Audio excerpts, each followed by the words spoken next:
नमस्कार, news recovery channel पे आपका स्वागत है। अंकलाव विधानसभा के बामनगाम जिला पंचायत क्षेत्र के बड़ी संख्या में समर्थकों के साथ वरिष्ठ नेता श्री नगीनभाई चंदूभाई सोलंकी ने कांग्रेस को अलविदा कहकर संसद श्री मितेशभाई पटेल के नेतृत्व में तथा कैबिनेट मंत्री श्री रमनभाई सोलंकी की उपस्थिति में भारतीय जनता पार्टी का खेस धारण कर विविधता रूप में भाजपा की सदस्य ग्रहण की।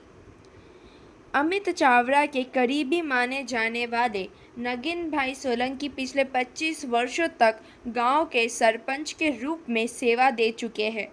इसके अलावा वे पूर्व तालुका पंचायत प्रमुख रह चुके हैं तथा 15 वर्ष तक एपीएमसी के डायरेक्टर के रूप में भी महत्वपूर्ण योगदान दे चुके हैं।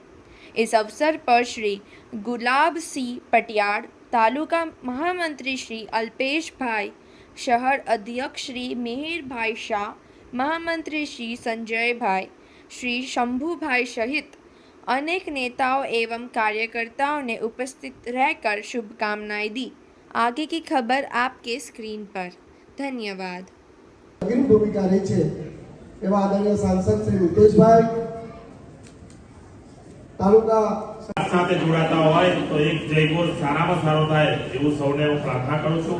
ભારત માતા કી જય। આભાર સૌનો।